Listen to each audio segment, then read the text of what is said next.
They're going to hear you with that, Hannah. Hey everyone, it's Rob with MMORPGcom, and today we have with us LotRO, Riders of Rohan. We're going to take a look at, I guess what are you going to show us, Hannah? You're going to show us the new raids that are being introduced into the game with this update? Yep, going to show you the new raids that we're doing at the very end of the instance cluster that came with Riders of Rohan, the expansion pack that we launched last fall. All right, well, I appreciate it, and hopefully some of the viewers at home will enjoy it, and if not, they can watch it on YouTube later if they missed it during their lunchtime. Bully for us. And there's my map, by the way, if you're looking. It's over my left shoulder right there. Okay. That's for posterity when you watch it later. Oh, yeah. Very nice. Oh, nice art plane. Yo, you like that? Oh, yeah. Yeah, we like that a lot. I told you guys we're going to enjoy it. That alone was worth live streaming this. Okay. Oh, man, yeah, that is swanky. Love it. You're not doing this for any of the other games, are you? We're your favorites. So we're the only game that you're doing this for? Yes. You know, I actually have gone back and re-leveled the Guardian 1 through 55. I'm in Moria right now since I started playing Riders of Rohan. I didn't want to play my Guardian right away because I was like, oh, I don't really remember how to play because it's been a while. So I went back and I re-leveled another Guardian. You think I'd do a different class, but no. So he's on Villia. That's where he's hiding out at. So okay, but I'll give the show back to you, Hannah. Great. So yeah, we're going to show you some of the stuff that we put into update 10, which, as I mentioned, is the end of the instance cluster that we started in update 9 in December. And this is going to be, we have a 6-man and then 3 12-man raids. So we're going to just take you through them. And luckily, they all tell one cohesive story. So we'll start at the beginning with the 6-man, the Bells of Dale. And to give you sort of a little bit of context, I think we talked a little bit about this when we showed you Update 9, but we're telling the story of not what happened in Rohan, but sort of what didn't happen in Rohan. It was Gandalf mentioned in the books that the Easterlings didn't come and invade Rohan. And the reason that they didn't is they were too busy laying siege to Dale and sacking the Lonely Mountain. And so we are going to go up and take a look at what's happening up there and seeing what stopped the Easterlings and what may or may not have changed the course of the War of the Ring. All right, sounds great. So just a little disclaimer here, Rob. This is obviously in beta, and I believe we're going to come across a couple of blockers in this instance, so we're unlikely to be able to finish it completely. And there might be a couple of odd things. The other instances are pretty much complete, though, so this will be the only time that we get some bugginess. All right, well, I'll just blame you then. I blame Leo for everything, yeah. Even things that aren't involved with PR, so welcome to the team. Okay, so here we are in Dale. This is actually right before the Siege of Dale started, and we meet Bran, the King of Dale, and he asks us to head into Dale and fight off the first sort of wave of Easterlings that have come into the city and try to fight through the town and get to the bell tower and ring the bells of Dale, warning the townspeople to flee and take refuge in the Lonely Mountain, the globes. Okay, and this is designed for 6 players, correct? Exactly, yes. Okay. This is a 6-person. So for the people at home, they're like, why did they just get melted? That's why. Because I'm the best runekeeper in A. No, I'm adminning down everybody just for the sake of us so we can get through. Otherwise, we'll be in that fight for 20 minutes. Oh, yeah. Yeah. There we go. Leo tanking with a runekeeper after my own heart. So we're going to, the first couple waves that we're going to hit are Easterlings. And I think the first one is captains and warriors, and then we have captains and archers, and then the third wave is going to be captains, archers, and warriors. And you might have seen some of the hotspots that are popping up. Might look a little bit differently. That's some new tech that we're experimenting with that we put into our beta. And what we're trying to do is more accurately represent the size and shape of our hotspots. So those square hotspot indicators that are showing up, Look at that one. Red Yeah. HQ.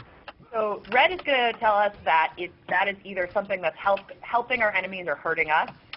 White is going to be the opposite. White is going to help us or hurt enemies. Okay. So, we're always working on new ways to communicate information to players. And so this is something that we put into beta, and we're seeing how it works, seeing if there's any ways that we can fix it or... There's a white one. Yeah, see? I love it when I'm talking about something and it just pops up. It's very satisfying. Well, that's a beastly looking guy right there, isn't he? Yeah, that's our first boss. Go for it. Skrz. I keep forgetting to ask our lore expert how that name is meant to be pronounced. So I do it the way that it feels right, which is Skrz. We'll just pretend it's that. Yeah. I don't know. So the thing to watch out for in this fight is you'll notice he's summoning ads. You'll notice he's summoning ads every 10% of his health. And so when that group of ads is summoned, when they're present, he gets a 10% melee damage boost. So once that group of Easterlings is there, you're going to want to focus on them because those bonuses do stack. Okay. So it's really not in your best interest to try and burn the boss down. You got to do some ad control. Yeah, it is the opposite of that. I actually watched somebody play it the other day where they were like, why is he dealing so much damage? And I was like, I think he has 100% damage boost on him right now. So yeah, definitely want to focus on the Easterlings as they come in. I think he's getting ready to kill Leo through his GM buffs. Yep. Yeah. Yeah, because even though Leo has heard me explain the mechanics of this boss fight, I think 10 times so far, he has not internalized any of that knowledge. So I'm like the 10th person you guys have done this with? I think more like I've listened to the description 10 times. Yeah, we usually talk about it a lot. Great recovery. It's the last time I answer. Yeah, that's the last time I answer constitutional law questions for Leo over Twitter. Yes, thank you. I appreciate that. But you fully explained it in 2 tweets, so that's you should feel really proud of that. I tried. That's it's like 34 years of life right there. Yeah. I like explaining aspects of American politics and culture to Leo. It's fair to say that I don't know anything. Well, you're Scottish. We kind of knew that. Todd, is this a new Skrz? Is that a new appearance? That is not a new appearance. We did have a couple of new Ologai appearances that will make their debut. Yeah. A lot of content, but that's an old friend. Nice. It's good that we can't go negative hit points like some games do, because we'd be like negative $1,000,000 by now. Yeah. So we do have to clear all of the ads before we can move on, even though we defeated Skrz. Even though we beat the boss, you gotta kill his little minions. Yep. Okay, here I believe yeah. So, fortunately we have a blocker here. I don't know the teleport.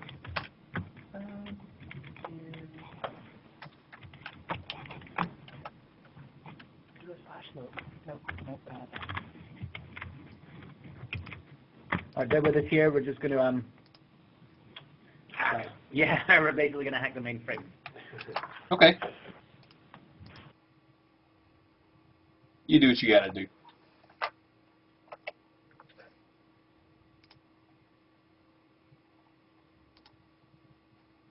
Didn't mean hang the phone up. On which axis that's going to... Rob, we muted you for a second. So I was like, do what you gotta do, and the next thing you're gone. I was like, oh no, I didn't mean it like that. I was getting ready to call you back. Yeah. And that'll sort of catty corner you a short distance. This is what you get, people, when you get to watch live beta developer stuff. There's a lot of stop and go sometimes. They understand. No. It's like the great and powerful Oz. You get to see behind the veil. Okay, I have all the way to the bell yeah, tower. I've broken it. Let's move on to the next one. All right, sounds good.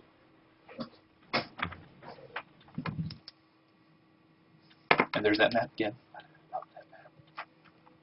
Because you have it open.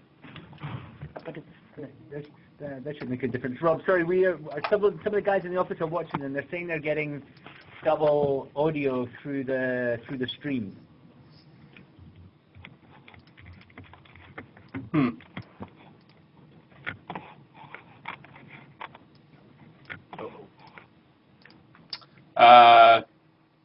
Hold on one second.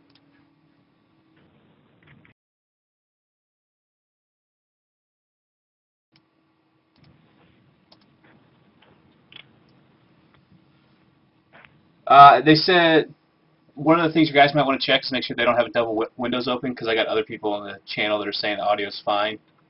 And make sure that you don't have two browsers open on your end, because if you do, sometimes they'll be staggered. They won't be at the same, and you'll hear like an echo. Cool, got it. Erebor. Book 4. This guy's got some catching up to do. All right, we have fixed that. Okay. All right, so technical difficulties be darned. We're going to move on to the first of the 12-man raids, which is Flight Lonely Mountain. So this is a tiny bit of a time jump. The last one was at the very beginning of the Siege of Dale. This is after Dale has been sacked and burned, and we find this clearing, and we're going to run up ahead and see Bran, the King of Dale, doing battle with some Easterlings.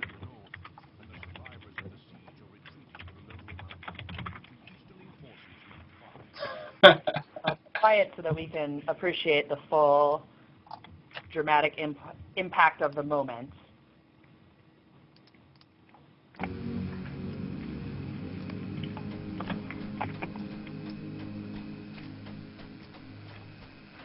Oh, Bran, no!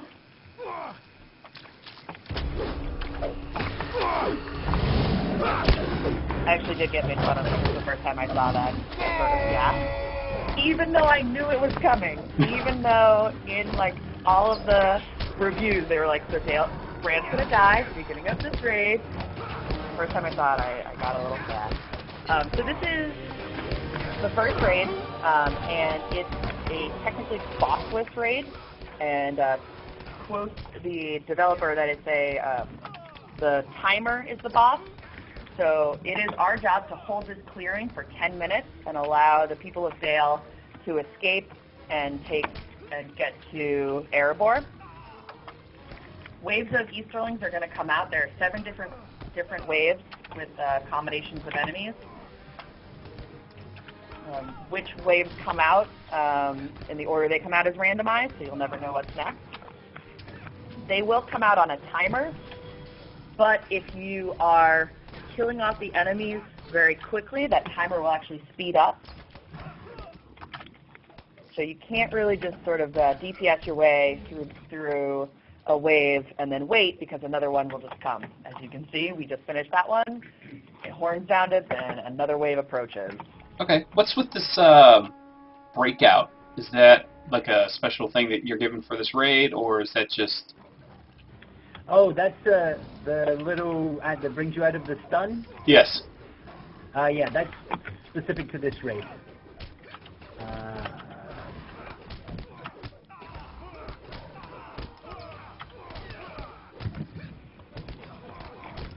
And then you'll see, so there's 2 bars on the top, little UI. The green bar is going to be the timer and show you where towards 10 minutes that you're getting. The red bar right below it is actually telling you how many enemies you've killed.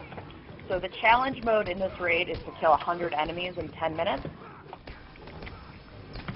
So really challenging you to maintain your DPS for a long time. Yeah. and the boss is the timer. Yep. Yeah. And you can kind of hunker down and take it slow, but you can't take it too slow because those waves are going to keep coming out. It's definitely a challenge to sort of find that perfect balance. Okay, and if you get the 100 kills and the 10 minutes, you get bonus. Yeah, you loot. get the extra challenge chest. Yeah. Which will give you another chance at the gear.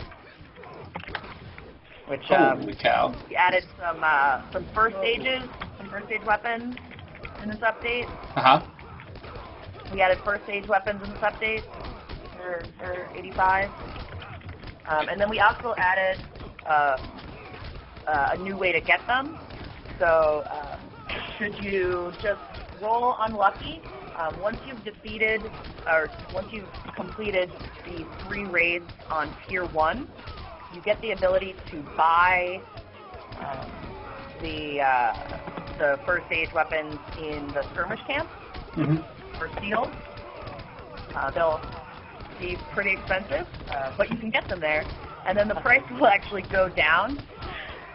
The price will go down once you've defeated all of the raids on Tier 2, and then it will go down again once you've completed them all on challenge mode. So, I'm really sorry, Rob. In order to complete this challenge successfully with just 2 of us, even though we're admins, or to make it even remotely watchable, I have to manage who dies and when quite carefully, and I've failed to do that. So it's gonna, like, the problem is that when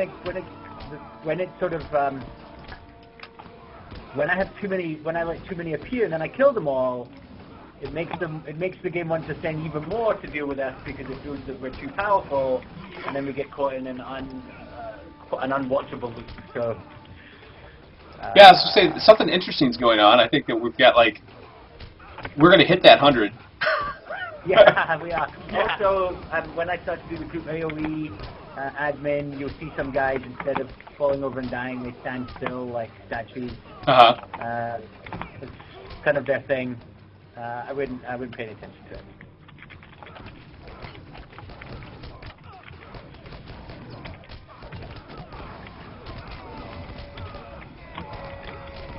Todd, do you have anything to add about this raid? We need to work on those reticles. This is actually Leo's prettiest raid. This is my favorite of all the raids. Yeah, pretty. It is pretty. I like the way, I like the soft water edges that are not used but are used well here. I like these branches. I like this area. I really enjoy. I think I've told you guys every time that I enjoy the water effects that you guys have in this game, and so to be here on this river and just getting smashed by these spikehead people, it's awesome. I mean, if you can't go to a river and just hang out on an inner tube with a beer, I think the next best thing is to hang out and be attacked by never-ending waves of enemies. So whenever you're ready to move on, we can do that. This is your tour. We can go ahead. All right, then you know what, Rob? We're going to move on. Oh, it sounds great. You're so amenable. It's great. I'm easy to get along with. Next, we're going to go to the Fires of Smaug. Okay. Which takes place about halfway through the siege of Erebor, and which lasts about a month. So the dwarves have been stuck inside the mountain for a month, with the Easterlings laying pretty near constant siege to them. We come to a place that's a real place from the book, which is called Raven Hill, and is so named for an ancient species of ravens that lived there that actually was known to talk. And so the dwarves have always used them to send messages. And so the Easterlings come and they want to kill all the ravens so that the dwarves can't send messages, and also smoke the dwarves out of the mountain. It's pretty intelligent. I mean, they might be kind of jerks, but they're smart. This thing here, I don't know what build we're looking at. Yeah, it's nice. If you pull your camera out a little bit. Here? Yeah, you can look down onto one of those. Oh, the hole through the rock? Is that... No, it's way back there. Yeah.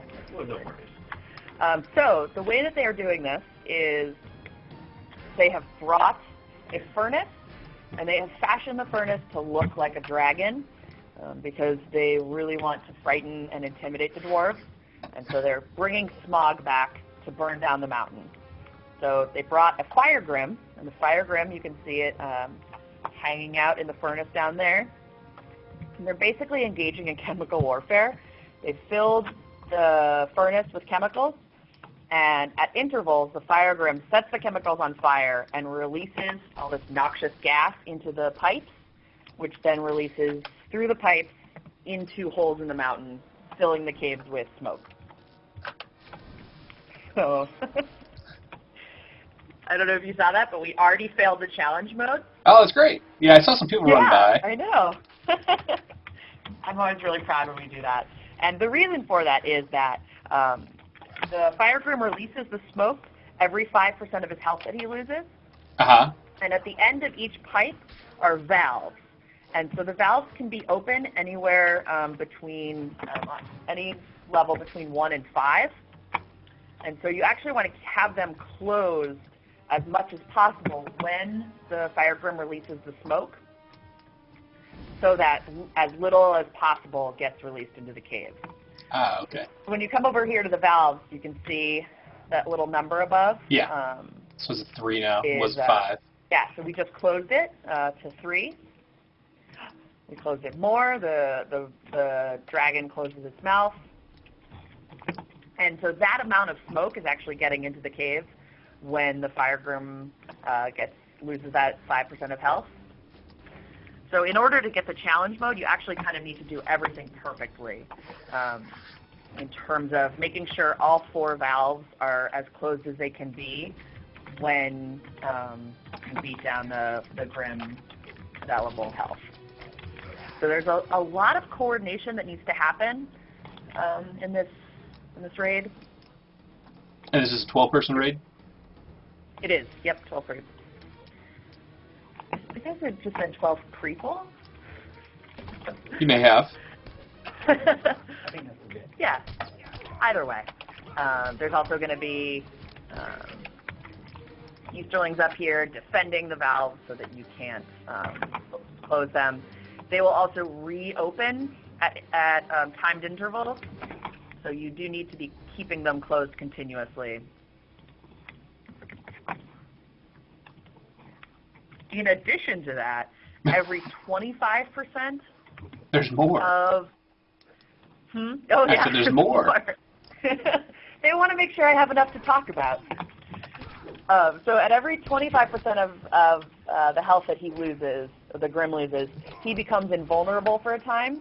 And then there's a fire tender who's helping him, and you need to be battling the fire tender, who is very resilient to ranged attacks, but the fire grim has an aura that makes it hard to melee him. So you need to be swapping teams back and forth to defeat the fire tender and still be battling the grim. All right, so you got plenty of stuff to do in this encounter. Yeah. There's also a 25-minute timer on all of the tiers.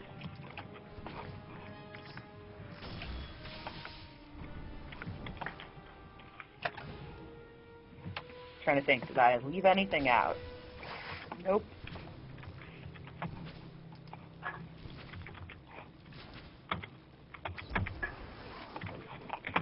And he's back.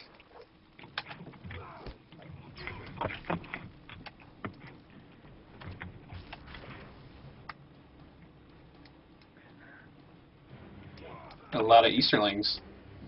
Yeah, I may have summoned a little too many. I've got to quickly... You reset the encounter. Yeah. I'll almost crash the server.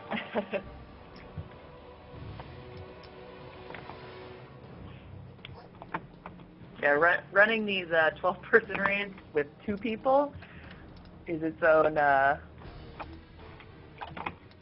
challenge. So, do you have to have more than one person on this valve? Because it doesn't seem to appear to want to let me do it again. You have a personal cooldown, and then the so you can't. You also can't. Gotcha. 45-second valve duration cooldown. Yeah. Right. So you can piggyback with somebody else. Okay. So ideally, you would send two. Actually, we're not going to say what the optimal number is because I'm sure that we'll be told that we're wrong by our players who will manage this in all number of ways. But you use 2 players and they circle around and control all 4 valves. Yeah. I think the speed at which you lose the encounter on tier 2 pretty much implies that you have to have like a team at each valve at all times. Oh, really? I think so. I think, yeah, because the speed, the valves do open up. I think it's 30 seconds. Every 30 seconds they'll open up again. So you do need a couple people there to make sure that they're staying closed. Some good-looking grass we got here that's moving around as we're fighting. Oh yeah.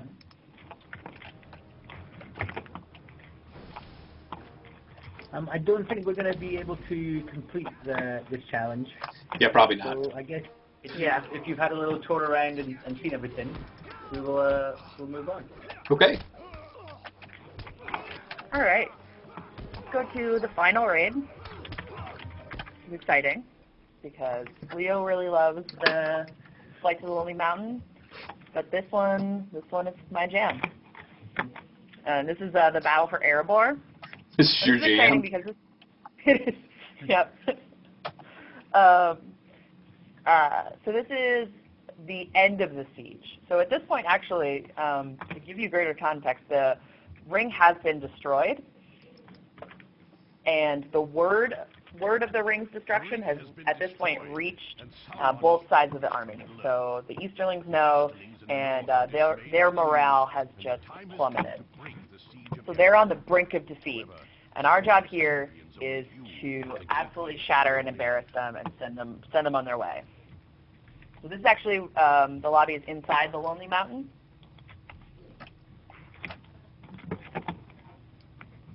Which was fun for us to get a chance to build.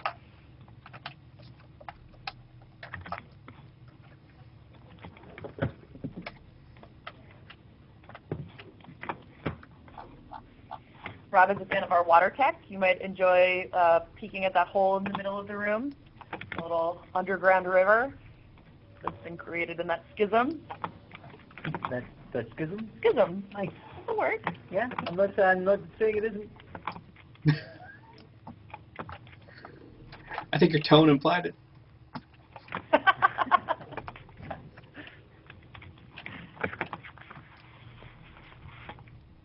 Oh, there we go. Then you see Dory and Nori.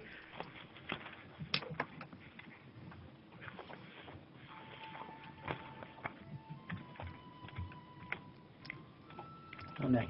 We have the dawn sky. All right. So up ahead, we see the 2 Easterlings, the Olokai, which are their 2 champions. And so we are going to challenge them to battle. But it's not enough for us to just defeat them. What we're going to do is we're going to choose the terms of battle. The terms are actually going to be not advantageous to us. And so, it's basically like, I can beat you with one hand tied behind my back. But instead, they're going to be any one of these 6 terms that are represented by the banners on either side up here. So for Tier 1, we have to pick 2. For Tier 2, we have to pick 4. And for challenge mode, we actually have to go with all 6. So there's 3 mechanics that come into play in the first phase of the fight. The first one is Honor Guard, where the 2 Olokai start with 8 extra Easterlings, each with a custom set of skills. The second one is Blood Brothers, where for every 1% of health... Are you moonwalking? Me? Normally he's dancing on his palms. Nice. So for every 1% of health that the Olokai differ from each other, they both receive a 25% boost. And the third one that comes into play in the first phase is Blood Rage, where for every 5% of health one of them loses, they both get a 100% damage boost for 20 seconds. And then in phase 2, there are 2 different mechanics. The first one is Reinforcements, where every 30 seconds, 3 Easterlings spawn in. They'll also have a completely different set of custom skills from the Honor Guard. The second one is Catapults, where, as the name would suggest, they just shell the arena floor with catapults. And there will be warnings for where on the floor they're going to fall. You definitely want to avoid them. They do a lot of damage, and they'll stun you for 6 seconds. And then the final one is my favorite. It's called Inferno. And in phase 3 of the fight, they just light the entire arena on fire. And there's nowhere to hide. Everything's on fire, and you lose 5% of your health every 3 seconds.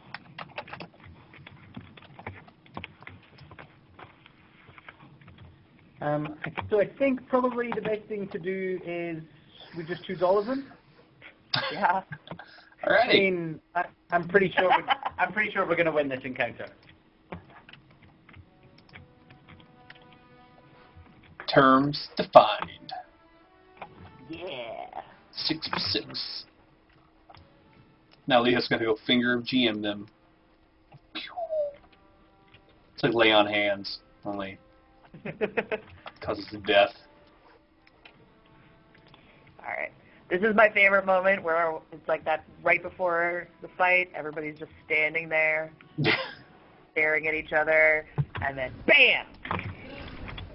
Now, 1 hit, I'm dead. Well, I'm not really dead, but 1 hit, 8,600 hit points later.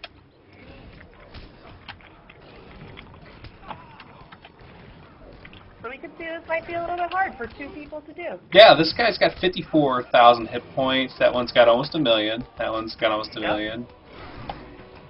Yeah. These are our custom Olokai, and these 2 are new appearances for these guys.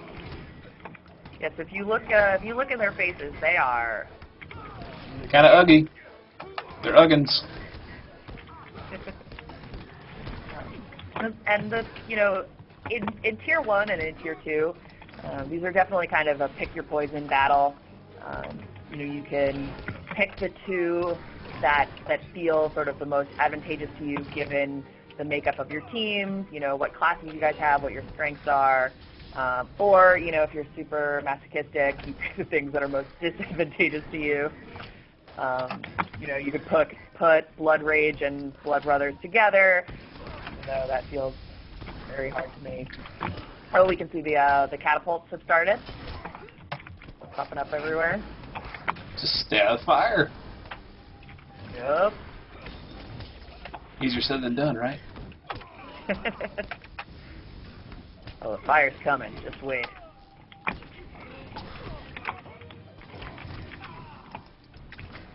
Oh, now more hinching. What's going on there?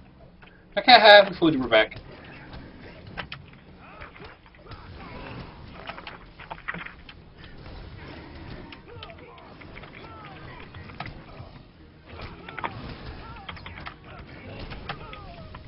Oh, the whole zone's on fire.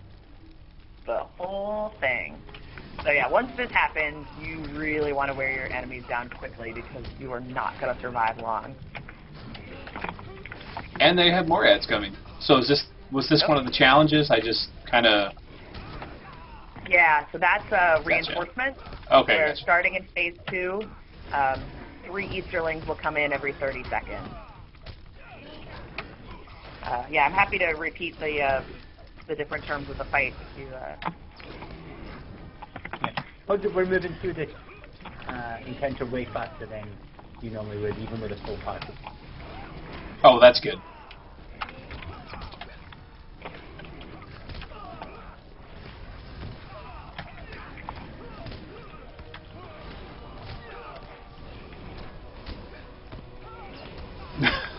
It's like, am I even hurting this guy?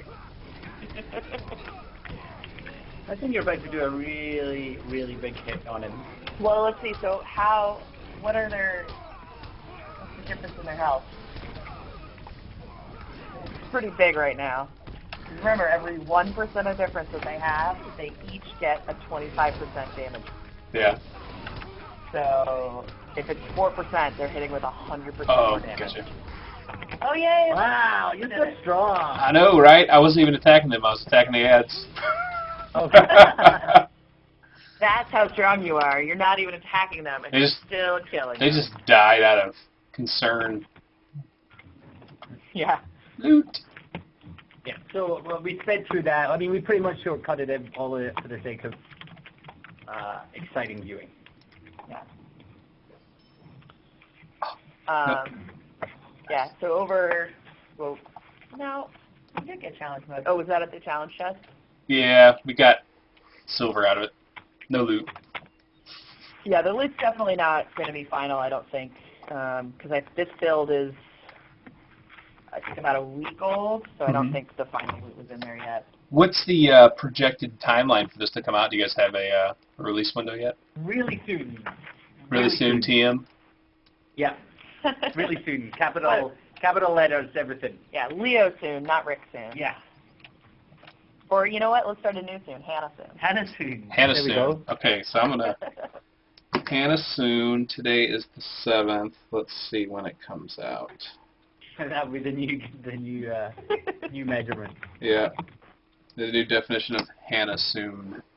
Yeah. So in addition to the stuff you saw, we also scaled the In Your Absence cluster and the Off Dunhoff raid. So all the way up to 85, and then we put in all the 85 gear into those as well. I'm still running around in Moria. Oh, I got my first legendary weapon. I was like, yay! Perfect time as well to be going into Moria, just after its revamp has been finished. Correct. Yeah. It's a great and time. These, like the update 9 instances, scale from level 20. So these are all going to be 20 to 85. Yep. Is there a name for this cluster that's coming out, or is this just part of the update 9 still? I think it was update 9, wasn't it? It's technically part of update 9. It has a thematic name. The Shadow Part 2. Yeah, but it's essentially the second half of the Riders of Rohan instance cluster. Yeah. So if you bought Riders of Rohan, then come the day of this update, these will be available for you. Alrighty. So what's your favorite? So this is your favorite encounter, this one right here, and Leo's favorite encounter was the water encounter, and I'll have to go back and see what the name of that was. Todd, what was your favorite thing to work on as an artist on this? That's a great question. We're still working on it, so, to some extent, TBD, but I'll say the one that I think has been the most fun has been the Fires of Smaug, working on that big installation, the furnace that's Easterling cultural style, but, kind of a representation of Smaug in the only way that we can really do it under the circumstances. And we're continuing to iterate on that, actually. We're going to be reviewing it later today and, just bringing it all up to what we hope is an ever-escalating aesthetic standard. It was great. I really like the dragon head valves at the end. The first time I went in the encounter, it was just like literally a turn wheel or something like that with a number on it. And had some placeholder art in there for a while. It's still for sure. In production. So the numbers are placeholder still. We have we're working on the numbers. We're working on some lighting. We want to really emphasize how the dragon forms of the furnace read, and make sure that we're delivering on that. Lucas, our concept artist, did a great job with it, and Lou, the production artist who put it together, also did wonderful work. In terms of the world spaces, I actually really like what Scary Crow did here. It's local space here with the Easterling stuff and the dwarf, the dwarven architecture underneath it. Yeah, I really like how the camp over there, you really actually feel like the Easterlings have been camped out there for a month. Yeah, yeah. Which was your favorite, Rob? I actually like the dragons and smoking out the dwarfs. I thought that was a really interesting thing to do. Kill the ravens, smoke out the dwarves. The siege warfare. I enjoyed it. I thought the whole, hey, let's make smog faces and stick them in the tunnels and scare the crap out of them. And then throw chemical bombs down there, too. So, yeah, I enjoyed it. That sounds like you didn't say Flight to Lonely Mountain, but I'm sure that was just a small mistake on your part, and no big deal. I like the river, but, you know, I thought that was very clever. So, I enjoyed that. Yeah. Yeah, I mean, I think as we go on, as an instance, I like this last one, the choosing the terms the most as a mechanically, but I just like I want to be in that other area all the time. Yeah. I really like the idea of being able to change the same fight and, you know, choose your own terms and mechanics. Yeah. The other one, we need log rafts and, like, casks of ale or mead. And loincloths. Not wargs trying to kill us. Yeah. So. Cool. So I think that's it. We don't really have. I think we've managed to show you everything in a super fast whirlwind tour. Do you have any questions that we can answer? Maybe that things that we skipped over quickly or didn't make clear? I think we're pretty good. I appreciate it, and I'm gonna go ahead and kill the broadcast here. Thanks everybody for coming and hanging out. And I hope you enjoyed this sneak preview of the second part of the Against the Shadow update, which was update 9 for Riders of Rohan. Correct? Am I right there? Yep. And this is update 10. All right, this will be update 10. All right. Thank you. Bye. Thanks a lot.